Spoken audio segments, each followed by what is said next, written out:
আজকে তৃতীয় খুতবা আমরা আলোচনা করব রমাজানের শেষ 10 দিনের গুরুত্ব, তাৎপর্য এবং বিশেষ করে লাইলাতুল কদর সম্পর্কিত বিস্তারিত গুরুত্বপূর্ণ আলোচনা পেশ করার চেষ্টা করব ইনশাআল্লাহ আজিজ। সম্মানিত উপস্থিতি, কদর শব্দের শাব্দিক অর্থ হচ্ছে একটি অর্থ সম্মান এবং মর্যাদা, আর একটি অর্থ হচ্ছে কোনো কিছুকে নির্ধারণ করা। সম্মান এবং মর্যাদার বিষয়ে আল্লাহ সুবহানাহু তাআলা নিজেও পবিত্র কোরআনের কিছু আয়াতে কদর শব্দটা সম্মান এবং মর্যাদার জন্য ব্যবহার করেছেন। তো সেক্ষেত্রে লাইলাতুল কদরের অর্থ দাঁড়াবে যে এই রাত যে ব্যক্তি মূল্যায়ন করবে সে সম্মানিত হওয়ার যে ওসিলা পৃথিবীতে আছে সেই ওসিলার একটি ওসিলা সে অবলম্বন করল, তথা এই রাতকে জাগ্রত করার মাধ্যমে সে সম্মানিত হওয়ার রাস্তাকে অবলম্বন করল। আর আরেকটি যখন আমরা অর্থ করব নির্ধারণ করা, তখন অর্থ দাঁড়াবে এই রাতে আল্লাহ সুবহানাহু তাআলা ওয়াইফরাকু ফিহা কুল্লু আমরিন হাকিম, প্রত্যেক নির্ধারিত বিষয়বস্তু, মানুষের ভাগ্য, তাকদীর, আসমান এবং জমিন এবং তার মধ্যে যা কিছু হচ্ছে এবং হবে তার সব কিছুর নবায়ন, সব কিছুই তো পৃথিবী সৃষ্টির 50,000 বছর পূর্বে আল্লাহ সুবহানাহু ওয়া তাআলা লিখেছেন। তবে ফেরেশতাদেরকে সেই কাজগুলো সুষ্ঠুভাবে বন্টন করার জন্য আল্লাহ সুবহানাহু ওয়া তাআলা জানান 1 বছর পূর্বে। তো ফেরেশতাদের কাছে আল্লাহ সুবহানাহু তাআলা সেটি হস্তান্তর করেন বা জানান যেই রাতে বা যেই দিনে, সেটি হচ্ছে লাইলাতুল কদর। যদি কদর শব্দের অর্থ আমরা করি নির্ধারণ করা, ফায়সালা করা, আর যদি কদর শব্দের অর্থ করি সম্মান এবং মর্যাদা, তাহলে এই রাত যারা জাগ্রত করবে তাদের সম্মান এবং মর্যাদার ব্যবস্থা আল্লাহ সুবহানাহু তাআলা করবেন। তো প্রথমত আমাদের মধ্যে সবচেয়ে বেশি প্রসিদ্ধ হচ্ছে দ্বিতীয় অর্থটি, যে আল্লাহ সুবহানাহু তাআলা এই রাতে তাকদীরের ফায়সালা নির্ধারণ করেন। তো এই বিষয়ে আমাদেরকে সংক্ষিপ্ত দু একটি কথা মনে রাখতে হবে যে পৃথিবী সৃষ্টির 50,000 বছর পূর্বে আল্লাহ সুবহানাহু তাআলা যে তাকদীর লিখেছেন সেটি মূলত আল্লাহ সুবহানাহু তাআলার জ্ঞান। তাকদীরের 4টা স্তরের 1 নম্বর স্তর হচ্ছে আল্লাহ সুবহানাহু তাআলার জ্ঞান, তথা আল্লাহ সুবহানাহু তাআলা জানেন আপনি এটি করবেন, এই জানাটা জ্ঞান। আপনি বাধ্যগত অবস্থায় করবেন, আপনাকে জোরপূর্বক করানো হবে, বিষয়টি এমন নয়। যেমন এখনও ডাক্তার যদি ক্যান্সার 4 স্টেজে পৌঁছে তাহলে ডাক্তার বলে দিতে পারে যে আপনার সর্বোচ্চ আপনি আর 6 সপ্তাহ থেকে 8 সপ্তাহ আপনি জীবিত থাকতে পারবেন।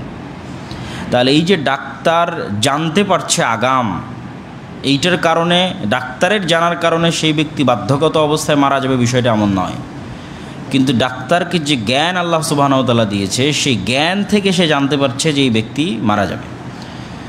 তো দুনিয়াতেও সাধারণ মানুষ ন্যূনতম হালকা, সারা পৃথিবীর মানুষের কাছে যে জ্ঞান আল্লাহ সুবহানাহু ওয়া তাআলা দিয়েছেন, মিনাল ইলমি ইল্লা কালিলা, সেটা মহাসমুদ্রে সুই যদি ডুবানো হয় তাহলে সেই সুই ডুবালে মহাসমুদ্রের তুলনায় সুইয়ের সাথে লেগে থাকা পানি আর আল্লাহ সুবহানাহু ওয়া তাআলার জ্ঞানের সাথে সারা পৃথিবীর সব মানুষের জ্ঞানের তুলনা ওই রকম। তো তারপরও মানুষ ন্যূনতম জ্ঞান নিয়েও মানুষ কিছু না কিছু বিষয়ে ভবিষ্যৎবাণী করতে পারছে। মানুষ জানতে পারছে যে আজকে বৃষ্টি হতে পারে, কালকে বৃষ্টি নাও হতে পারে, এতক্ষণ পর ঝড় হতে পারে, এত মাইল এত কিলোমিটার বেগে ঝড় হতে পারে। তো এই যে মানুষও জ্ঞান চর্চার মাধ্যমে আগাম জানতে পারছে, তাহলে যিনি সকল কিছুর জ্ঞান রাখেন তিনি অবশ্যই আগাম জানেন যে মানুষ কি করবে। এই জানাটাই তিনি লিখেছেন, লিখতে বলেছেন কলমকে, সেটিই তাকদীর। তবে অবশ্যই মানুষ প্রত্যেক যে কাজ করে সেই কাজ আল্লাহ সুবহানাহু ওয়া তাআলার অনুমতিতেই করে। আল্লাহ সুবহানাহু ওয়া তাআলার এই অনুমতিকে বলা হয় পৃথিবী পরিচালনায় আল্লাহ সুবহানাহু ওয়া তাআলার ইচ্ছা। আল্লাহ সুবহানাহু তাআলার দুটি ইচ্ছা, একটি হচ্ছে আল্লাহ সুবহানাহু তাআলার শারঈ, আর একটি আল্লাহ সুবহানাহু তাআলার কাউনি। শারআন আল্লাহ এটি চান যে ইবলিস হেদায়েত প্রাপ্ত হোক, এই চাওয়াতে আল্লাহ সুবহানাহু তাআলার কোনো ত্রুটি নাই। আল্লাহ এটি চান যে আবু জাহাল হেদায়েত প্রাপ্ত হোক, আবু তালেব ইসলাম গ্রহণ করুক। চান বলেই মুহাম্মদ সাল্লাল্লাহু আলাইহি ওয়াসাল্লামের মতো নবীকে পাঠিয়েছেন, দাওয়াতি কাজের ব্যবস্থা করে দিয়েছেন, দাওয়াত পৌঁছানোর ব্যবস্থা করে দিয়েছেন, কোরআনকে সংরক্ষণ করে দিয়েছেন, মানুষের মধ্যে জ্ঞান ছড়িয়ে দেওয়ার জন্য, কোরআন ছড়িয়ে দেওয়ার জন্য আলেম ওলামার ব্যবস্থা করেছেন, মসজিদ মাদ্রাসার ব্যবস্থা করেছেন। মানুষ হেদায়েত হবে এরকম প্রত্যেকটা ওসাইল, প্রত্যেকটা কারণ এবং মাধ্যম পৃথিবীতে আল্লাহ রেখেছেন। তথা আল্লাহ সুবহানাহু তাআলা চান যে মানুষ হেদায়েত প্রাপ্ত হোক, ফেরাউনও হেদায়েত প্রাপ্ত হোক, ইবলিসও হেদায়েত প্রাপ্ত হোক, আবু জাহলও হেদায়েত প্রাপ্ত হোক। কিন্তু ফেরাউন যেই মুহূর্তে আল্লাহ সুবহানাহু তাআলাকে লঙ্ঘন করতো, দাবি করছে আনা রাব্বুকুমুল আলা, আমি তোমাদের প্রতিপালক, অথবা ইবলিস যখন দাবি করছে যে আমি সিজদা করব না, তখন আল্লাহ সুবহানাহু তাআলা জোর করে আর ইবলিসকে সিজদা করাননি। ইবলিস যে সিজদা করব না বলছে, আল্লাহ সুবহানাহু তাআলা চাইলে ইবলিসকে জোর করে সিজদা করাতে পারেন, কেন তিনি হচ্ছেন খালিক, সৃষ্টিকর্তা। তিনি চাইলে ইবলিসকে তখনই মেরে ফেলতে পারেন, তার রূহ কবজ করে নিতে পারেন, তার মুখের বাক শক্তি ছিনিয়ে নিতে পারেন, তার শ্রবণ শক্তি ছিনিয়ে নিতে পারেন, কিন্তু আল্লাহ সুবহানাহু তাআলা সেটি করেননি। তথা আল্লাহ সুবহানাহু তাআলার দেওয়া ক্ষমতা ব্যবহার করেই সে পৃথিবীতে অনাচার এবং অন্যায় ছড়াচ্ছে। মানুষ যখন কোনো গুনাহের কাজে লিপ্ত হয়, তখন সে আল্লাহর দেওয়া শক্তি ব্যবহার করে। আমরা যখন কান দিয়ে অশ্লীল জিনিস শুনি, আল্লাহ চাইলে আমাদের কানকে বধির করে দিতে পারেন, কিন্তু এই কানে শ্রবণ শক্তি আল্লাহই দিয়েছে। আমরা যখন অশ্লীল দৃশ্য দেখি, এই চোখে দৃষ্টিশক্তি আল্লাহই দিয়েছে। তথা প্রত্যেকটা কাজ করার সময় আল্লাহ সুবহানাহু তাআলার অনুমতি শামিল থাকে, ওই কাজের সাথে সম্পৃক্ত থাকে। আল্লাহ চাইলে সেটি আটকাতে পারেন, কিন্তু আল্লাহ পৃথিবীকে যে সেটআপের উপর তৈরি করেছেন, সেই সেটআপে এই ধরনের ব্যতিক্রম ঘটনা ঘটে না। আল্লাহ ছুরিকে তৈরি করেছেন কাটার জন্য, অন্যায়ভাবেও যদি কাটা হয়তো কেটে যাবে, তথা অন্যায়ভাবেও যদি একজন নিরপরাধ মানুষের উপর ছুরি চালায় তো ছুরি কাটবে, এটাই ছুরির কাজ। মানুষ রাসায়নিক দিয়ে, বিভিন্ন পদার্থ দিয়ে বোমা তৈরি করেছে, তো ওইটার কাজই আল্লাহ নির্ধারণ করে রেখেছেন যে সে ফাটলে, বিস্ফোরণ ঘটলে মানুষ মারা যাবে। তো সেই বিস্ফোরণ যদি ফিলিস্তিনের সবচেয়ে পরহেজগার আল্লাহওয়ালা মানুষের উপর হয়, তবুও বিস্ফোরণ ঘটবে, এটাই পৃথিবীর নিয়ম, এভাবেই পৃথিবী সেট আপ হয়েছে। কিন্তু আল্লাহ সুবহানাহু তাআলা কখনো কখনো আটকান, সেটাকেই বলা হয় মুজিজা। যেমন ইব্রাহিম আলাইহিস সালাতু ওয়াস সালামকে আগুনে নিক্ষেপ করা হয়েছে, তা আগুনকে তো এই জন্যই আল্লাহ সৃষ্টি করেছে সে জ্বালিয়ে দিবে। তাতে তার মধ্যে ইমানদার নিক্ষেপ করা হোক আর কাফের নিক্ষেপ করা হোক, ইমানদার কি আগুন জ্বালায়নি? আল্লাহ সুবহানাহু ওয়া তাআলা সূরা বুরুজের মধ্যে বলেছেন আসসামা ইযাতিল বুরুজ ওয়াল ইয়াউমিল মাউউদ ওয়া শাহিদু ওয়া মাশহুদ। এই পুরো সূরা বুরুজের যে আসহাবুল উখদুদের ঘটনা আছে, তারা ইমানদার ছিল, তাদেরকে জ্বলন্ত আগুনে নিক্ষিপ্ত করেছে বাদশা, পুড়ে গেছে, মুমিন অবস্থায় পুড়ে গেছে। তো তাকদীরের এই স্তরগুলো আমাদের মাথায় রাখতে হবে, যে মানুষ স্বেচ্ছায় স্বাধীনভাবে কাজ করে, কিন্তু আল্লাহ সুবহানাহু ওয়া তাআলা জানেন যে মানুষ এটা করবে। তবে তাকদীরের মতো পরিবর্তন হয়, সেই পরিবর্তন দোয়ার মাধ্যমে হয়, বিভিন্ন আমলের মাধ্যমে হয়। আল্লাহ সুবহানাহু ওয়া তাআলা চাইলে ফাআলুল লিমা ইউরিদ, যা ইচ্ছা তাই করতে পারেন। তো সেই তাকদীর নির্ধারণ করো তো আল্লাহ সুবহানাহু ওয়া তাআলা ফেরেশতাদের কাছে হস্তান্তর করেন যে রাতে, সেই রাতটি হচ্ছে লাইলাতুল কদর। লাইলাতুল কদরের গুরুত্ব এবং ফজিলত সম্পর্কে আল্লাহ সুবহানাহু ওয়া তাআলা পবিত্র কোরআনের সম্পূর্ণ ভিন্ন একটি সূরা অবতীর্ণ করেছেন। যদিও এই সূরা অবতীর্ণ হওয়ার কিছু শানে নুজুল পাওয়া যায়, সেই শানে নুজুলগুলোর সত্য মিথ্যা পরে, কিন্তু আমাদের এই মাসের গুরুত্ব বা এই দিনের গুরুত্ব বোঝার জন্য সেটি আমাদের জন্য সহযোগী বা উপকারী হতে পারে। দুইটা ঘটনা বর্ণিত আছে।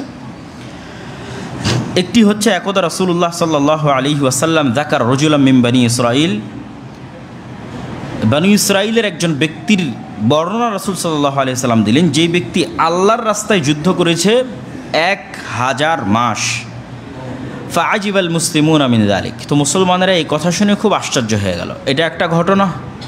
আর আরেকটা ঘটনা হচ্ছে, একদিন রাসূলুল্লাহ সাল্লাল্লাহু আলাইহি ওয়াসাল্লাম বানু ইসরাঈলের 4 জন নবীর বর্ণনা দিলেন, আইয়ুব, জাকারিয়া, ইউশা বিন নুন এবং আরেকজন।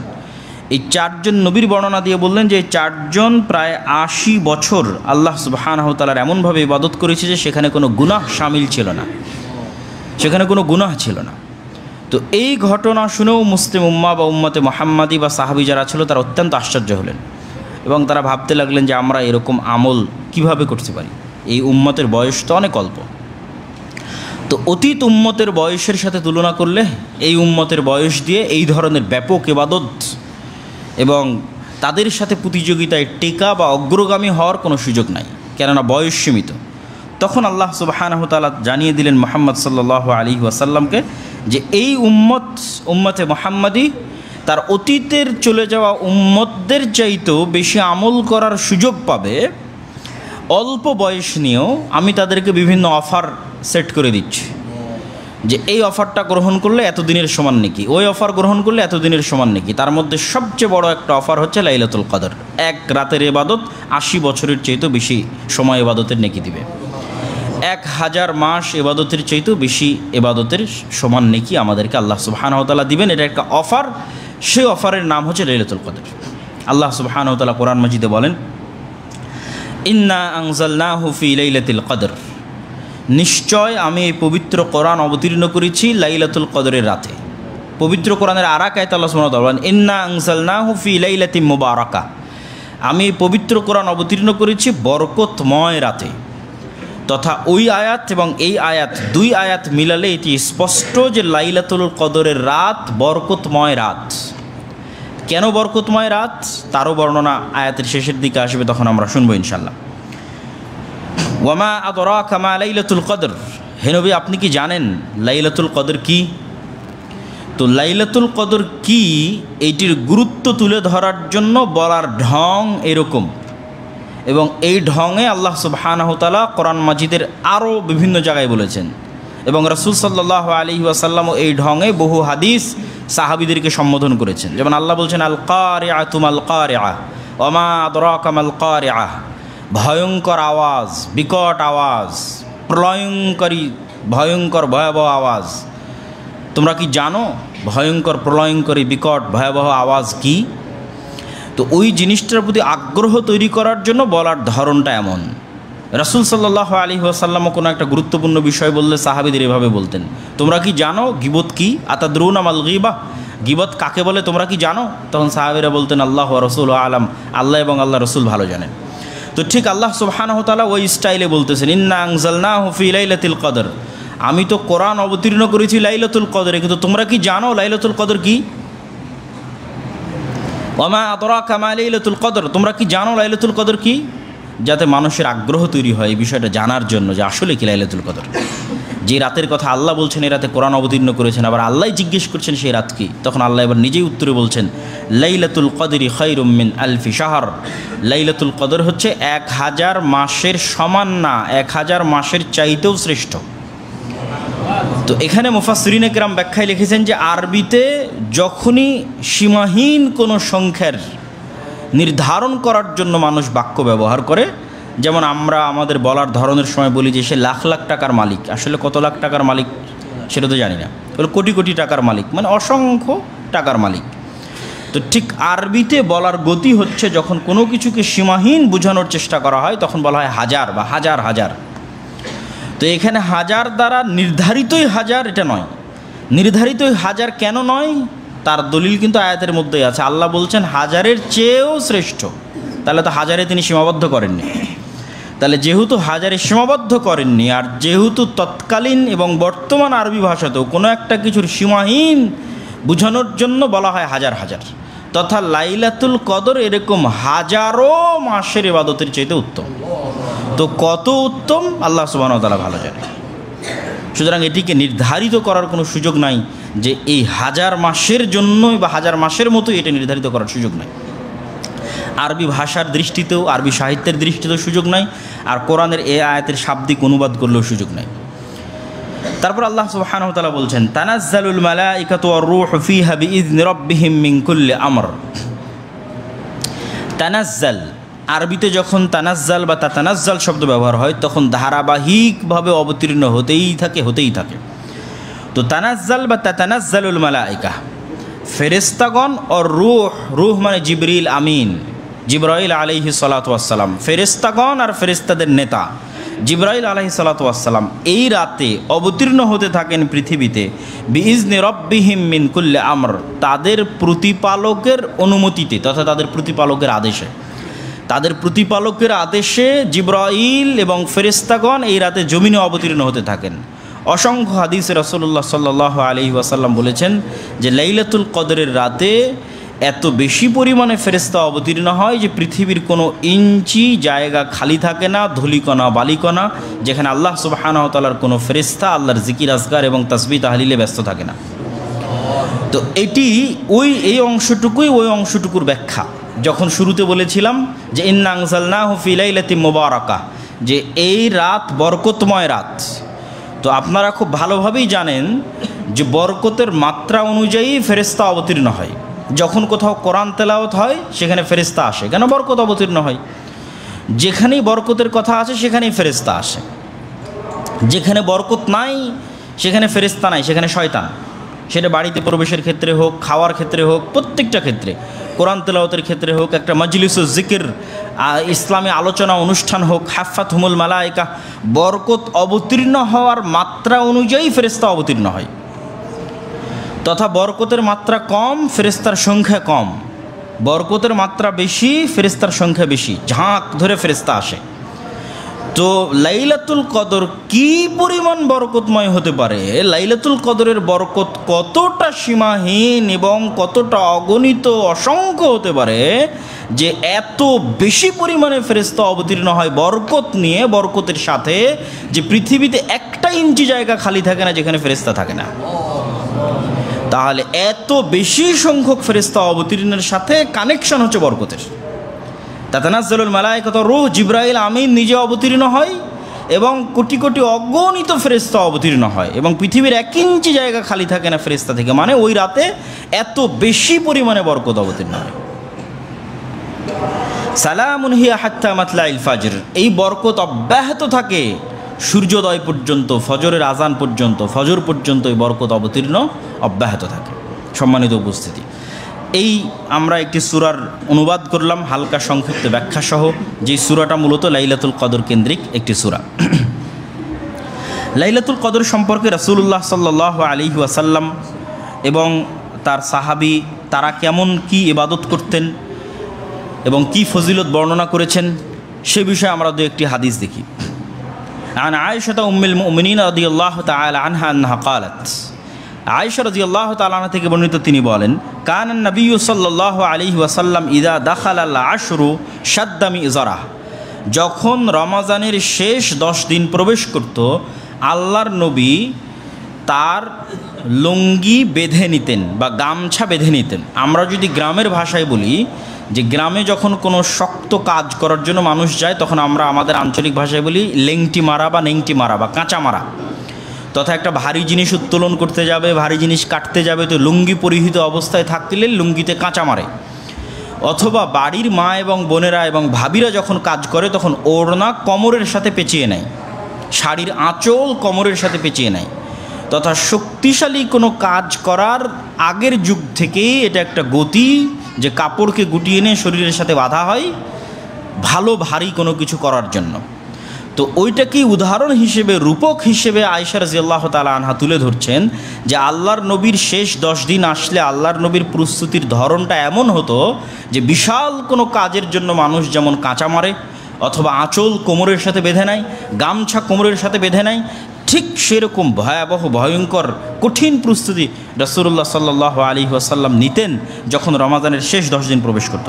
ওয়া আহইয়া লাইলাহু ওয়া আইকাদা আহলাহু, নিজে শেষ 10 দিনের রাত, 10 রাতের রাত জাগতেন, ওয়া আইকাদা আহলাহু, পরিবারকে জাগাতেন। শুধু নিজে জেগে ক্ষান্ত হতেন না, আইকাদা, জাগাতেন আহলাহু, তার পরিবারকে। আয়েশা রাদিয়াল্লাহু তাআলা থেকে বর্ণিত তিনি আরও বলেন, কানা রাসূলুল্লাহ সাল্লাল্লাহু আলাইহি ওয়াসাল্লাম ইয়াজতাহিদু ফিল আশরিল আওয়াখির মা লা ইয়াজতাহিদু ফি গায়রিহি, রাসূল সাল্লাল্লাহু আলাইহি ওয়াসাল্লাম শেষ 10 দিনে যা পরিশ্রম করতেন রমজানের আর বাকি 20 দিনে সেই রকম পরিশ্রম করতেন না। এবং স্বয়ং রাসূলুল্লাহ সাল্লাল্লাহু আলাইহি ওয়াসাল্লাম তিনি বলেন যে লাইলাতুন খায়রুম মিন আলফি শাহর মান হুরিমা খায়রাহা ফাকাদ হুরিমা কুল্লাহ, যে ব্যক্তি লাইলাতুল কদরের কল্যাণ থেকে বঞ্চিত হয়ে গেল সে যেন রমাজান এবং পৃথিবীর সকল কল্যাণ থেকে বঞ্চিত হয়ে গেল। লাইলাতুল কদরের মতো এক মহান রাতের কল্যাণ থেকে যে ব্যক্তি বঞ্চিত হয়ে গেল সে যেন রমাজানের সকল কল্যাণ অথবা সমগ্র পৃথিবীর সকল কল্যাণ অথবা তার সারা জীবনের সকল কল্যাণ থেকে বঞ্চিত হয়ে গেল। আরেকটি হাদিস তো আমরা সকলেই জানি যে রাসূলুল্লাহ সাল্লাল্লাহু আলাইহি ওয়াসাল্লাম বলেছেন, মান ইয়াকুম লাইলাতাল কদরি ঈমানান ওয়া ইহতিসাবান গুফিরা লাহু মা তাকাদ্দামা মিন যামবি। কেউ যদি ঈমানের সাথে নেকির আশায় তথা গুনাহবিহীন অবস্থায় নেকির আশায় লাইলাতুল কদর পেয়ে যায়, লাইলাতুল কদরের রাতে ইবাদত করার সুযোগ পেয়ে যায় তথা লাইলাতুল কদর খুঁজতেছে এবং তার ভাগ্যের সাথে লাইলাতুল কদর মিলে গেছে এবং তার পক্ষে সক্ষম হয়েছে, সম্ভব হয়েছে যে সে লাইলাতুল কদরের রাতে ইবাদত করবে আল্লাহর সন্তুষ্টির জন্য, গুনাহবিহীন অবস্থায় নেকির আশায় লাইলাতুল কদরের রাতে ইবাদত করবে, এই সুযোগ যে ব্যক্তি পেয়ে গেছে তার অতীতের সকল গুনাহ আল্লাহ ক্ষমা করে দিবেন। লাইলাতুল কদরের রাতের জাগার এটি একটি বড় সুযোগ এবং সুবিধা। লাইলাতুল কদর কখন হয়? রাসূলুল্লাহ সাল্লাল্লাহু আলাইহি ওয়াসাল্লামের এই মর্মে অসংখ্য এবং বিভিন্ন বিবরণ রয়েছে, যেই বিবরণগুলোর অসংখ্য হাদিস এই মর্মে পাবেন। কখনো তিনি বলছেন শেষ 10 দিন, কখনো বলছেন শেষ 7 দিন, কখনো বলছেন প্রথম 10 দিন এবং শেষ 10 দিন, কখনো বলছেন পুরো রমাজান। অসংখ্য হাদিস পাওয়া যাবে এবং আমরা কিছু আলামতও জানবো লাইলাতুল কদরে রাসূল সাল্লাল্লাহু আলাইহি ওয়াসাল্লামের মুখ থেকে। তবে বেশিরভাগ হাদিস এবং বেশিরভাগ সহিহ হাদিস বুখারী মুসলিম সহ অন্যান্য গ্রন্থে যদি আমরা সকল হাদিসকে একত্রিত করি তাহলে বেশিরভাগ হাদিস এই মর্মে অবতীর্ণ হয়েছে বা এই মর্মে বর্ণিত হয়েছে যে রমাজানের শেষ দশকে লাইলাতুল কদর এবং শেষ দশকের বিজোড় রাতে, শেষ দশকে এবং শেষ দশকের বিজোড় রাতে। শেষ দশকের কথাটা ব্যাপকভাবে এসেছে আর তার মধ্যেও কিছু কিছু ক্ষেত্রে এসেছে শেষ দশকের বিজোড় রাতে। তা আমরা এর মধ্যে থেকে 2-1টি হাদিস আপনাদের সামনে তুলে ধরব। আবু সাঈদ আল খুদরি রাদিয়াল্লাহু তাআলা আনহু থেকে বর্ণিত, তিনি বলেন, আন্না রাসূলুল্লাহ সাল্লাল্লাহু আলাইহি ওয়াসাল্লাম ইতাকাফা আল-আশর আল-আউয়াল মিন রমাদান। আল্লাহর নবী রমাজানের শুরু থেকেই ইতিকাফ করা শুরু করলেন এবং লাইলাতুল কদর অনুসন্ধান করা শুরু করলেন। তো তিনি রমাজানের প্রথম 10 দিন ইতিকাফ করলেন, তারপরে রমাজানের মধ্যের 10 দিন ইতিকাফ করলেন, তারপরে শেষ 10 দিন ইতিকাফ করবেন। এরকম সময় রাসূল সাল্লাল্লাহু আলাইহি ওয়াসাল্লাম সাহাবীদের ডেকে বলছেন, ইন্নী ইতাকাফতুল আশর আল-আউয়াল আলতামিসু হাদিহিল লাইলা সুম্মা ইতাকাফতুল আশর আল-আওসাত সুম্মা উতিতু ফাকিলা লাহা ইন্নাহা ফিল আশরিল আওয়াখির। যে আমি রমাজানের প্রথম 10 দিন ইতিকাফ করে লাইলাতুল কদর অনুসন্ধান করেছি, রমাজানের মধ্যের 10 দিন অনুসন্ধান করে লাইলাতুল কদর অনুসন্ধান করে রাত্রি জাগরণ করেছি এবং ইতিকাফ করেছি। আমার মনে হচ্ছে যে লাইলাতুল কদর ইন্নাহা ফিল আশরিল আওয়াখির, রমাজান মাসের শেষ 10 দিন। ফামান আহাব্বা মিনকুম আন ইয়াতাকিফ ফালিয়াতাকিফ। সুতরাং যারা ইতিকাফ করতে চায় তারা যেন রমজানের শেষ 10 দিনে ইতিকাফ করে, যারা ইতিকাফ করতে চায় তারা যেন রমজানের শেষ 10 দিন ইতিকাফ করে। এবং তিনি আরও বলছেন, ওয়া ইন্নী আসজুদু সাবিহাতাহা ফি তিনিন ওয়া মাইন। আর আমি দেখছি স্বপ্নে যে আমি লাইলাতুল কদরের রাতে সিজদা করছি কর্দমাক্ত মাটিতে, তথা পানি এবং মাটি একত্রিত হলে যেই আকার ধারণ করে ভিজা মাটি, কর্দমাক্ত মাটি, সেই কর্দমাক্ত মাটিতে আমি লাইলাতুল কদরে সিজদা করছি। তো যেই দিন এই কথা রাসূল সাল্লাল্লাহু আলাইহি ওয়াসাল্লাম বলছেন সেই দিন ছিল 21 রাত। তো সাহাবা একরাম বর্ণনা দিচ্ছেন যে কদ কামা ইলা সুবহি ফামাতারাতিস সামা ফাওয়াকাফা আল মসজিদ ফাআবসারতু الطين والماء فخرج حين فرغ من صلاة الصبح وجبينه وروثة أنفه فيهما الطين والماء। বলছে এই রাতে আসমান বৃষ্টি বর্ষণ করলো, 21 রাতে। ফামাতারাতিস সামা, আসমান বৃষ্টি বর্ষণ করলো, মানুষজন মসজিদেই আটকা থেকে গেল, বাড়িতে যেতে পারলো না। ফাআবসারতু الطين والماء। তো রাসূল সাল্লাল্লাহু আলাইহি ওয়াসাল্লাম ফজরের সালাত আদায় করালেন এবং ফজরের সালাত শেষে যখন মসজিদ থেকে বের হচ্ছেন তখন আমরা তার কপালে এবং তার নাকে কর্দমাক্ত মাটি লেগে থাকতে দেখছি। যে ওয়া জাবিনুহু ওয়া রাউসাতু আনফিহি ফীহিমা তিন ওয়াল মা, তার কপাল এবং তার নাকে পানি এবং মাটি লেগে আছে। ওয়াইদা হিয়া লাইলাতু 21 মিনাল আশরিল আওয়াখির। যদিও এইটা তখনকার 21 রাতের বর্ণনা সাহাবায়ে কেরাম দিচ্ছেন, কিন্তু নির্ধারিতভাবে কোনো মুহাদ্দিস বা আলেম ওলামা তারা নির্ধারিতভাবে কোনো রাতকে নির্ধারিত করতে নিষেধ করেছেন এবং রাসূল সাল্লাল্লাহু আলাইহি ওয়াসাল্লামও কোনো রাতকে সেভাবে নির্ধারিত করেননি। এবং বহু হাদিসে, যেটা আমি বারবার বলতেছি, বহু হাদিসে রাসূল সাল্লাল্লাহু আলাইহি ওয়াসাল্লাম বলছেন ইলতামিসুহা ফিল আশরিল আওয়াখির, তোমরা শেষ 10 দিনে লাইলাতুল কদর অনুসন্ধান করো এবং শেষ 10 দিনের বিজোড় রাত্রিতে তোমরা লাইলাতুল কদর অনুসন্ধান করো। এবার আমরা লাইলাতুল কদরের কিছু আলামত দেখি। একটা আলামত তো আমরা এই হাদিসের মধ্যেই পেয়ে গেলাম যে লাইলাতুল কদরের আলামতের অন্যতম একটি আলামত হচ্ছে যে সেই রাতে বৃষ্টি হতে পারে এবং সেই রাতে কর্দমাক্ত মাটিতে রাসূল সাল্লাল্লাহু আলাইহি ওয়াসাল্লাম সিজদা করেছেন। তো কর্দমাক্ত মাটিতে সিজদা তখনই করবেন যখন আসমান থেকে বৃষ্টি বর্ষণ হবে। তো অন্যান্য হাদিসে রাসূলুল্লাহ সাল্লাল্লাহু আলাইহি ওয়াসাল্লাম লাইলাতুল কদরের যে আলামতগুলো তুলে ধরেছেন সেই দু একটা আলামত আমরা আপনাদের সামনে তুলে ধরবো। তার আগে আরও একটি হাদিস যে আল্লাহর নবী লাইলাতুল কদর নির্ধারিত করেননি এই মর্মে একটা স্পষ্ট হাদিস। আন উবাদা ইবনে সামিত রাদিয়াল্লাহু তাআলা আনহু থেকে বর্ণিত, তিনি বলেন, খারাজা রাসূলুল্লাহ সাল্লাল্লাহু আলাইহি ওয়াসাল্লাম লিয়ুখবিরানা বিলাইলাতিল কদর। একদিন আল্লাহর নবী আমাদের মধ্যে বের হলেন এবং তিনি আমাদেরকে সংবাদ দিতে চাইলেন কবে লাইলাতুল কদর। ফাতালাহা রাজুলান মিনাল মুসলিমিন। তো মুসলমানদের দুইজন ব্যক্তি পরস্পরে মারামারি করছিল। আল্লাহর নবী বের হয়ে দেখেন যে দুইজন মুসলমান মারামারি করতেছে। তখন রাসূল সাল্লাল্লাহু আলাইহি ওয়াসাল্লাম তাদের মারামারি মিটিয়ে দিতে গিয়ে তিনি বলছেন, খরাজতু লিউখবিরাকুম বিলাইলাতিল কদর। আসলে আমি তো বের হয়েছিলাম বাড়ি থেকে তোমাদেরকে লাইলাতুল কদর কবে সে বিষয়ে স্পষ্ট তোমাদেরকে সংবাদ দেব। ফাতালাহা ফুলান ও ফুলান। কিন্তু বের হয়ে দেখি যে এই দুইজন ব্যক্তি মারামারি করতেছে। ফারুফে। তো লাইলাতুল কদর কবে এই জ্ঞানটা আমার থেকে উঠিয়ে নেওয়া হয়েছে। ওয়া আসা আন ইয়াকুনা খায়রাল লাকুম। আর আমি আশা করছি যে লাইলাতুল কদর কবে এই জ্ঞানটা আমার থেকে উঠিয়ে নেওয়া তোমাদের জন্য কল্যাণকর। ফালতামিসুহা ফিত তাসিআহ ওয়াস সাবিআহ ওয়াল খামিসাহ। তোমরা শেষ 10 দিনের পঞ্চম, সপ্তম, নবম এইভাবে বিজোড়গুলো রাসূল সাল্লাল্লাহু আলাইহি ওয়াসাল্লাম উল্লেখ করতে থাকলেন। এই বিজোড়গুলোতে তোমরা অন্বেষণ করতে থাকো। তো পঞ্চম, শেষ 10 দিনের পঞ্চম সপ্তম মানে রমাজান শেষ হতে আর 5 দিন বাকি, রমাজান শেষ হতে আর 7 দিন বাকি, রমাজান শেষ হতে আর 9 দিন বাকি, রমাজান শেষ হতে আর 3 দিন বাকি, এইভাবে হিসাবটা হচ্ছে এইভাবে। তো এই দিনগুলোতে, এই রাতগুলোতে তোমরা অনুসন্ধান করো।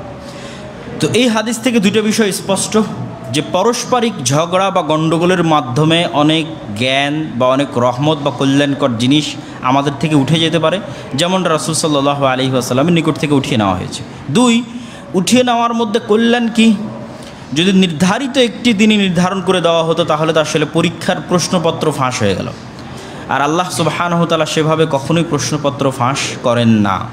বিশেষ করে এই ধরনের গুরুত্বপূর্ণ এবং ব্যাপক অফার আছে, এইটার জন্য কে কত পরিশ্রম করে। যে সবচেয়ে বেশি পরিশ্রম করবে সে কি করবে?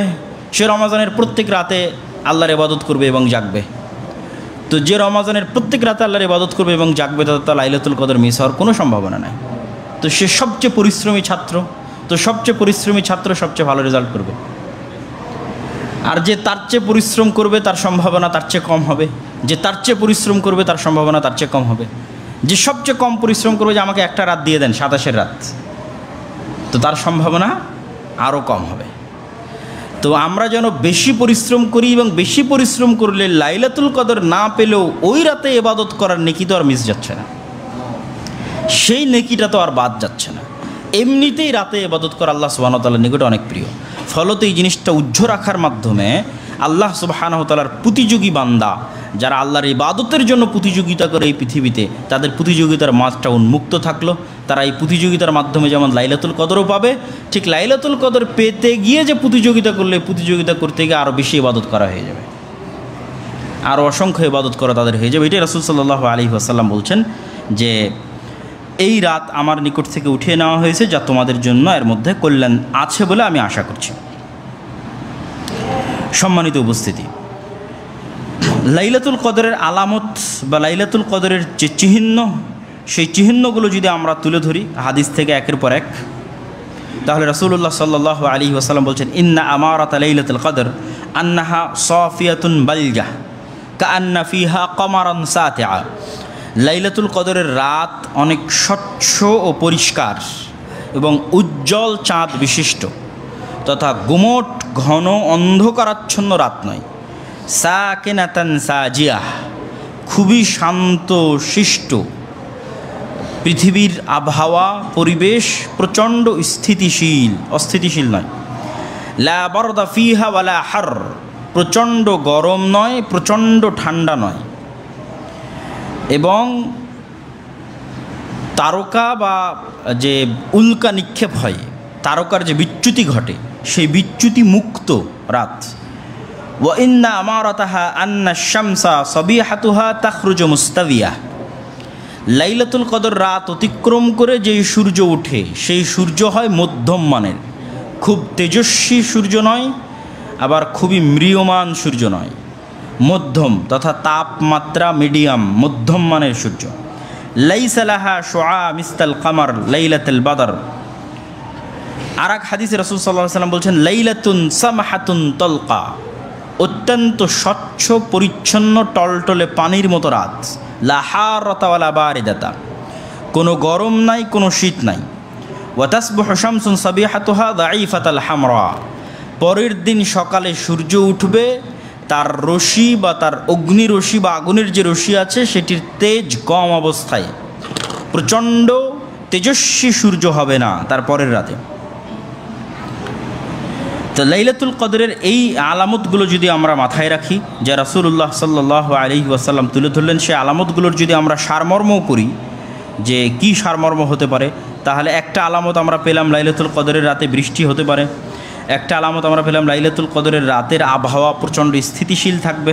লাইলাতুল কদরের রাত প্রচণ্ড গরম হবে না, প্রচণ্ড শীত হবে না। লাইলাতুল কদরের রাত সূর্যের তেজ থাকবে কম, তেজস্বী হবে না। এবার লাইলাতুল কদর পেলে আমাদের কি করণীয়?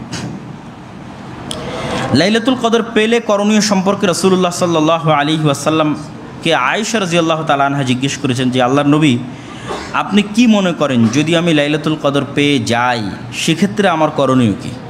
তখন রাসূলুল্লাহ সাল্লাল্লাহু আলাইহি ওয়াসাল্লাম তাকে একটি দোয়া শিখিয়ে দিয়েছেন, যেই দোয়াটি আমরা লাইলাতুল কদরের রাতে পড়ার অভ্যাস এবং চর্চা করতে পারি। আল্লাহুম্মা ইন্নাকা আফুউন তুহিব্বুল আফওয়া ফাআফু আন্নি। আল্লাহুম্মা ইন্নাকা আফুউন, হে আল্লাহ আপনি ক্ষমাশীল, তুহিব্বুল আফওয়া আপনি ক্ষমাকে ভালোবাসেন, ফাআফু আন্নি অতএব আমাকে ক্ষমা করেন। তো এই হাদিস থেকে আরও একটা জিনিস আমাদের কাছে পরিষ্কার এবং স্পষ্ট হয় যে মানুষ যদি বুঝতে পারে যে সে এমন একটা সুযোগ পাচ্ছে, যেই সুযোগে সে আল্লাহকে কিছু বললে আল্লাহ সুবহানাহু ওয়া তাআলা কবুল করবেন, তাহলে মানুষের সবার আগে ক্ষমা চাওয়া উচিত। এই একটা শিক্ষা আমরা এই হাদিস থেকে পাচ্ছি যে রাসূল সাল্লাল্লাহু আলাইহি ওয়াসাল্লাম বলছেন আয়েশা রাদিয়াল্লাহু তাআলাকে যে লাইলাতুল কদর যদি পেয়ে যাই, বুঝতে পারি যে আজ মনে হচ্ছে আজকে রাত লাইলাতুল কদর, তাহলে কি বলবো? তো মানুষের তো অনেক কিছু চাওয়ার আছে, মানুষের অনেক কিছু চাওয়ার আছে। তার মধ্যে রাসূল সাল্লাল্লাহু আলাইহি ওয়াসাল্লাম প্রাধান্য দিলেন ক্ষমা চাওয়াটাকে, যে আল্লাহুম্মা ইন্নাকা আফুউন, হে আল্লাহ আপনি ক্ষমাশীল, তুহিব্বুল আফওয়া আপনি ক্ষমাকে ভালোবাসেন, ফাআফু আন্নি আপনি আমাকে ক্ষমা করেন। তো ক্ষমা চাওয়াকে কেন রাসূল সাল্লাল্লাহু আলাইহি ওয়াসাল্লাম প্রাধান্য দিলেন? যে আসলে প্রকৃত অর্থে পৃথিবীর কোনো ব্যক্তি আল্লাহ সুবহানাহু ওয়া তাআলার ক্ষমা এবং দয়া ছাড়া জান্নাতে যেতে পারবে না। কোনো মানুষই এটা দাবি করে বলতে পারবে না যে আমি আমার আমলের চ্যালেঞ্জে বলতেছি যে আমার আমলের চ্যালেঞ্জ দিয়ে আমি জান্নাতে যাব। এটা মানুষ দাবিও করতে পারবে না, আল্লাহ সুবহানাহু ওয়া তাআলার সামনে বলতেও পারবে না। মানুষ এত ত্রুটিপূর্ণ। তো প্রত্যেকটা মানুষকে আসলে জান্নাতে যেতে হবে আল্লাহর ক্ষমার উপর ভিত্তি করে। নবীদেরও একই অবস্থা। আদম আলাইহিসসালাতু ওয়াসসালামও কিয়ামতের মাঠে বলবেন, আফসোস করবেন যে আমি যে ভুল করেছিলাম সেটি আল্লাহ ক্ষমা করেছে কিনা। এবং আমি দুনিয়াতে বারবার বলে এসেছি রব্বানা যালামনা আনফুসানা ওয়া ইল্লাম তাগফির লানা ওয়া তারহামনা লানাকুনান্না মিনাল খাসিরিন, ক্ষমা চেয়ে এসেছি। তো প্রত্যেক নবীর কাছে গেলেই প্রত্যেক নবী তার নিজ নিজ একটা না একটা অপরাধের কথা স্মরণ করাবেন জনগণকে এবং বুঝাবেন যে তাদের সবচেয়ে বেশি দরকার আল্লাহর ক্ষমা। তো পৃথিবীতে কেউই তার নিজের আমল দিয়ে জান্নাতে যাওয়ার দাবি করতে পারবে না। ফলত আমরা যদি বুঝতে পারি যে এই সময় আল্লাহ সুবহানাহু ওয়া তাআলা আমাদের দোয়া কবুল করতেছে না, গল্প গুজব ইত্যাদির মাধ্যমে ফ্রেন্ড সার্কেলের সাথে, এইটা আসলে লাইলাতুল কদর উদযাপন নয়। লাইলাতুল কদর মানুষের ব্যক্তিগত ইবাদত। হ্যাঁ, মানুষ মসজিদে একত্রিত হয়ে ইবাদত করতে পারে, কোরআন তেলাওয়াত করতে পারে, সালাত আদায় করতে পারে, সবই করতে পারে, কিন্তু সবচেয়ে উত্তম হচ্ছে মানুষ একাই তার বাড়িতে নির্জন ঘরে লম্বা সালাত আদায় করবে, লম্বা তেলাওয়াতের মাধ্যমে। সালাতের সৌন্দর্যই হচ্ছে লম্বা তেলাওয়াত। রাসূলুল্লাহ সাল্লাল্লাহু আলাইহি ওয়াসাল্লাম 8 রাকাত তারাবি পড়তেন, কিন্তু এমনও বর্ণনা এসেছে যে এক এক রাকাতে সূরা বাকারা শেষ করেছেন, এক এক রাকাতে সূরা আলে ইমরান শেষ করেছেন, এক এক রাকাতে সূরা নিসা শেষ করেছেন। তথা তিনি সালাতের কোয়ালিটি বাড়াতেন। কী বাড়ানোর মাধ্যমে? সালাতে তেলাওয়াতের মাত্রা বাড়ানোর মাধ্যমে, রুকুর লম্বার মাধ্যমে, সিজদার লম্বার মাধ্যমে। রাসূল সাল্লাল্লাহু আলাইহি সাল্লাম রুকু করতেন সূরা বাকারা তেলাওয়াতের সমান, সূরা আলে ইমরান তেলাওয়াতের সমান, সিজদা করতেন সূরা নিসা তেলাওয়াতের সমান। তাহলে কত লম্বা সিজদা হতে পারে, কত লম্বা রুকু হতে পারে। তাহলে লম্বা তেলাওয়াত, লম্বা রুকু এবং লম্বা সিজদার মাধ্যমে রাসূল সাল্লাল্লাহু আলাইহি সাল্লাম সালাতের কোয়ালিটি বাড়াতেন। এবং এটাই রাত জাগার শ্রেষ্ঠতম পদ্ধতি। কেননা এখানে একসাথে অসংখ্য ইবাদতের সংমিশ্রণ ঘটে। কোরআন তেলাওয়াত নিজেই একটা শ্রেষ্ঠ ইবাদত, সেটা আপনি সালাতরত অবস্থায় পড়তেছেন, সালাত আদায় করতেছেন, সালাত নিজেই একটা শ্রেষ্ঠ ইবাদত। আপনি সালাত শেষ করে জিকির আজকার তাসবিহ তাহলিল করতেন, সেই তাসবিহ তাহলিল আপনি রুকুতে করতেছেন, সিজদায় করতেছেন। সুবহান রাব্বিয়াল আযীম, সুবহান রাব্বিয়াল আলা, এগুলো তাসবিহ, এগুলো আল্লাহর তাসবিহ, যেগুলো আপনি সালাত শেষে হয়তো আলাদা করে তাসবিহ পড়তেন। তো পুরো রুকু আপনি পড়তে থাকলেন সুবহান রাব্বিয়াল আযীম, সুবহান রাব্বিয়াল আযীম, সুবহান, লম্বা তাসবিহ, যা সালাতের বাইরে, কিন্তু এটা সালাতের মধ্যে হচ্ছে। আবার আপনি হয়তো সালাতের বাইরে গিয়ে হাত তুলে দোয়া করতেন, সেই দোয়াটা আপনি সালাম ফিরার পূর্বে, যত দোয়া আপনার জানা আছে আল্লাহ সুবহানাহু ওয়া তাআলার কাছে করার জন্য কোরআন এবং হাদিসের সব দোয়া আপনি সালামের পূর্বে করতে পারলেন, কিন্তু দোয়াটা হচ্ছে সালাতের মধ্যে। তাহলে একই সাথে সালাতের মধ্যে কোরআন তেলাওয়াত হচ্ছে, সালাতের মধ্যে তাসবিহ তাহলিল হচ্ছে, সালাতের মধ্যে দোয়া হচ্ছে।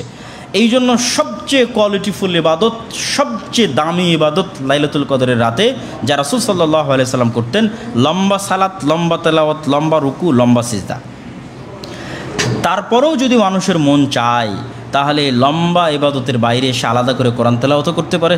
এই লম্বা ইবাদতের বাইরে এসে আলাদা করে হাত তুলে আল্লাহ সুবহানাহু ওয়া তাআলার নিকটে তার যা চাওয়ার আছে সেই চাওয়া, সেই বাক্য আল্লাহ সুবহানাহু ওয়া তাআলার সামনে ব্যক্ত করতে পারে। সম্মানিত উপস্থিতি, তো লাইলাতুল কদরের এই দীর্ঘ আলোচনা থেকে আল্লাহ সুবহানাহু ওয়া তাআলা আমাদেরকে চেষ্টা করার তৌফিক দান করুক। আমরা আল্লাহ সুবহানাহু ওয়া তাআলার নিকটে দোয়া করি যে আমরা জন্য রমাজানের যে শেষ 10 রাত আছে, এই 10 রাতকে যেন আমরা গুরুত্বের সাথে, পরিবার পরিজনের সাথে, আত্মীয় স্বজনের সাথে, ভাব গাম্ভীর্যের সাথে আল্লাহ সুবহানাহু ওয়া তাআলার ইবাদতের মাধ্যমে এই লাইলাতুল কদরের ব্যাপক বরকত এবং রহমত অর্জন করার আল্লাহ সুবহানাহু ওয়া তাআলা আমাদের সুযোগ দান করুক, আল্লাহুম্মা আমিন। আর বক্তব্যের শেষে আপনাদের সাথে জরুরি দু একটি কথা যা আপনারা অবগত আছেন, যে আমাদের এখানে তারাবির সালাত হচ্ছে এবং সুন্নাত পদ্ধতিতে সুললিত এবং সুমধুর তাজবিদের সাথে যে বিশুদ্ধ তেলাওয়াত, সেই তেলাওয়াতের মাধ্যমে ধীরস্থিরভাবে তারাবির সালাত হচ্ছে। যারা নিয়মিত আসেন আলহামদুলিল্লাহ, যারা আসেন না তাদেরকেও আমরা এখানে তারাবির সালাতে আসার উদাত্ত আহ্বান জানাচ্ছি। পাশাপাশি আমাদের এখানে ইফতারির ব্যবস্থাও থাকছে এবং ইফতারিতে আপনাদেরকে শরীক হওয়ার আমরা উদাত্ত আহ্বান জানাচ্ছি। যে আমাদের একদিনের ইফতারিতে মোটামুটি 5,000 টাকার মতো খরচ হয়ে থাকে। 70-80 থেকে 90 জন মানুষ মোটামুটি এখানে ইফতারি করে। তো আপনারা একদিনের যদি কেউ ইফতারি করাতে চান তাহলে এই পরিমাণ অর্থ আমাদের অফিসে জমা দিলে আপনার পক্ষ থেকে সেই দিনের ইফতারির দায়িত্ব পালন করা হবে। এবং এটা একটা ব্যাপক গুরুত্বপূর্ণ ইবাদত। সেটা হচ্ছে আপনি নিজে তো সিয়াম থেকে নেকি পেলেন, ইফতারকারীদের ইফতার করানোর মাধ্যমে তাদের সিয়ামের নেকিটাও আপনি বোনাস হিসেবে লুফে নিলেন। যা সৌদি আরবে যদি আপনি গিয়ে থাকেন তাহলে দেখবেন যে মদিনার মানুষ কিভাবে প্রতিযোগিতা করে এই মানুষকে ইফতার করানোর জন্য। তারা তাদের ধন সম্পদ, স্ত্রী পুত্র, আত্মীয় স্বজন, বাচ্চা কাচ্চা সব নিয়ে ইফতারির সরঞ্জামাদি নিয়ে তারা আসরের পর থেকে মসজিদে নববীতে উপস্থিত থাকে। এই যে একটা কালচার তাদের মধ্যে গড়ে উঠেছে মানুষকে ইফতার করানোর, এইটা আমাদের মধ্যেও ডেভেলপ করা উচিত এবং এই সুযোগ হাতছাড়া করা উচিত নয় যে আমি আমার আর এক মুসলিম ভাইকে ইফতার করানোর সুযোগ গ্রহণ করব। এই সুযোগটা আপনারা গ্রহণ করতে পারেন। আর আলহামদুলিল্লাহ আমাদের এখানে কোর্স চলতেছে, কোরআন শিক্ষার কোর্স চলতেছে, আরবি শিক্ষার কোর্স চলতেছে। মেয়েদের জন্য সম্পূর্ণ ভিন্ন, মহিলা শিক্ষিকা দ্বারা অনলাইন অফলাইন দুইটাই। তো সেই কোর্সগুলোরও আপনারা সুযোগ নিতে পারেন। সুযোগ এই জন্য নিতে পারেন, বলবেন যে ক্লাস শুরু হয়ে গেছে কীভাবে সুযোগ নিব। আমাদের ক্লাসগুলো যেহেতু রেকর্ডেড, সেই রেকর্ডেড ক্লাসগুলো আপনি পাস্ট ক্লাসগুলো ভর্তি হওয়ার মাধ্যমে আমাদের ক্লাসগুলো করার সুযোগ পাবেন। সুতরাং এই কোর্সগুলোতে আমি আপনাদের ভর্তি হওয়ার উদাত্ত আহ্বান জানাচ্ছি। আর সর্বোপরি রমাজান মাস হিসেবে রাসূলুল্লাহ সাল্লাল্লাহু আলাইহি ওয়াসাল্লাম তার অন্তরের বিশুদ্ধতার কারণে, যেমন আমরা গত জুমাতে আলোচনা করেছি জাকাত বিষয়ে, যে জাকাত সম্পদের বিশুদ্ধতা এবং অন্তরের বিশুদ্ধতা নির্ধারণ করে। জাকাত তো আমরা আদায় করবই, তার পাশাপাশি আমরা আমাদের দানের হাতও প্রশস্ত করার চেষ্টা করব। এই দাওয়া সেন্টার ব্যয়বহুল খরচ আছে, সেটিতে আপনারা আন্তরিকভাবে রমজান মাসকে লক্ষ্য করে আপনাদের দানের হাতকে প্রসারিত করবেন। আর জাকাতের বিষয়ে অবশ্যই আপনারা জামিয়া সালাফিয়া সহ অন্য যে প্রতিষ্ঠানগুলো আছে সেই প্রতিষ্ঠানগুলোর প্রতি দৃষ্টি দেওয়ার চেষ্টা করবেন। জাকাতের খাতগুলো আমরা উল্লেখ করেছি গত জুমার খুতবায়। সেগুলোর ভিত্তিতে এই সমস্ত দ্বীনি শিক্ষা প্রতিষ্ঠান যেখানে ইয়াতিম লালিত পালিত হয়ে থাকে এবং যেখানে কোরআন এবং হাদিসের চর্চা হয়ে থাকে তাদেরকেও জাকাতের একটি অংশ দেওয়া যায়। আল্লাহ সুবহানাহু ওয়া তাআলা আমাদেরকে পুরো রমজানে বিশুদ্ধভাবে সকল আমলগুলো বিশুদ্ধভাবে পালন করার তৌফিক দান করুক আল্লাহুম্মা আমিন। পাশাপাশি যে বর্তমান বাংলাদেশে যে একটা সমস্যা দেখা যাচ্ছে, যে রমজান মাসে প্রকাশ্য ধূমপান করার যে একটা টেন্ডেন্সি, বা এটা নিয়ে অনলাইন অফলাইন বিভিন্ন আলোচনা এবং সমালোচনা, এটার বিরুদ্ধে আমাদের সামাজিক আন্দোলন নিজ নিজ জায়গা থেকে গড়ে তোলা উচিত। যে অন্যায়ের বিরুদ্ধে আন্দোলন। রমজান মাস এক মহৎ পবিত্র মহান মাস। এই পবিত্র মহান মাসের অপবিত্রকরণ বা এই পবিত্র মহান মাসের সম্মানকে লঙ্ঘন করা এবং সেইটাকে আবার মানবাধিকারের নাম দেওয়া, এই ধরনের নেহায়াত নেক্কারজনক কাজের বিরুদ্ধে আমাদের সামাজিকভাবে আন্দোলন গড়ে তোলা উচিত। আমাদের আত্মীয় স্বজন, পাড়া প্রতিবেশী, আমাদের সন্তান সন্ততি, কাউকে যেন আমরা এরকম বেহায়া বখাটে করে গড়ে না তুলি যে তাদের কারণে আমাদের দুর্নাম হয় সমাজে, পিতামাতার দুর্নাম হয় সমাজে। এই ধরনের সন্তান এবং এই ধরনের প্রজন্ম থেকে আল্লাহ সুবহানাহু ওয়া তাআলা আমাদের হেফাজত করুক। আর এই ধরনের যারা কার্যকলাপে লিপ্ত আছে তাদের অন্তরকে আল্লাহ সুবহানাহু ওয়া তাআলা নরম করে তাদেরকে হেদায়েত হওয়ার তৌফিক দান করুক আল্লাহুম্মা আমিন। পাশাপাশি রমজানের যে শুধু এইভাবেই অপমান করা হয় তা কিন্তু নয়। দেখবেন যে সামনে ঈদ আসতেছে, ঈদকে লক্ষ্য করে কত বেহায়া সব সিনেমা আর কত সব গানের ট্রেইলার সেগুলো উন্মোচন করা হবে, আবার সেগুলোর ছবি দেওয়ালে দেওয়ালে ঝুলবে রমজান মাসের মধ্যে। তো সব দিকে আমাদের সোচ্চার হতে হবে। এই ধরনের রমজানকে কেন্দ্র করে বা ঈদকে কেন্দ্র করে এই ধরনের বেহায়াপনা এবং বেলিল্লাপনাকে কখনোই আশ্রয় দেওয়া উচিত নয়। আল্লাহ সুবহানাহু ওয়া তাআলা আমাদেরকে রমজানের এই সুমহান মর্যাদা এবং সুমহান সম্মান এটিকে রক্ষা করো, তার পবিত্রতাকে রক্ষা করো এই মাস ইবাদতের মাধ্যমে, দান সাদকা এবং জাকাতের মাধ্যমে, লাইলাতুল কদরকে জাগ্রত করার তৌফিক দেওয়ার মাধ্যমে পার করার তৌফিক দান করুক আল্লাহুম্মা আমিন। আমরা যেন এমনভাবে রমজান অতিক্রম করতে পারি যে আমরা রমজানের যে অফারগুলো আছে নিষ্পাপ হওয়ার, সেই নিষ্পাপ হিসেবে যেন আমরা রমজান মাসকে অতিক্রম করতে পারি আল্লাহুম্মা আমিন। আলহামদুলিল্লাহ ওয়াহদা ওয়াসসালাতু ওয়াসসালামু আলা মান লা নাবিয়্যা বা'দাহু ইয়া আইয়ুহাল্লাযীনা আমানু সাল্লু আলাইহি ওয়া সাল্লিমু তাসলিমা। اللهم صل على محمد وعلى آل محمد كما صليت على إبراهيم وعلى آل إبراهيم إنك حميد مجيد. اللهم بارك على محمد وعلى آل محمد كما باركت على إبراهيم وعلى آل إبراهيم إنك حميد مجيد. ربنا ظلمنا أنفسنا وإن لم تغفر لنا وترحمنا لنكونن من الخاسرين. ربنا ظلمنا أنفسنا وإن لم تغفر لنا وترحمنا لنكونن من الخاسرين. ربنا ظلمنا أنفسنا وإن لم تغفر لنا وترحمنا لنكونن من الخاسرين. ربنا آتنا في الدنيا حسنة وفي الآخرة حسنة وقنا عذاب النار. ربنا آتنا في الدنيا حسنة وفي الآخرة حسنة وقنا عذاب النار. رب ارحمهما كما ربياني صغيرا. رب ارحمهما كما ربياني صغيرا. رب ارحمهما كما ربياني صغيرا. رب ارحمهما كما ربياني صغيرا. رب ارحمهما كما ربياني صغيرا. اللهم انصر المسلمين المظلومين المؤمنين المجاهدين في فلسطين. اللهم انصر المؤمنين المظلومين المجاهدين في فلسطين. اللهم انصر المؤمنين المسلمين المظلومين المجاهدين في فلسطين.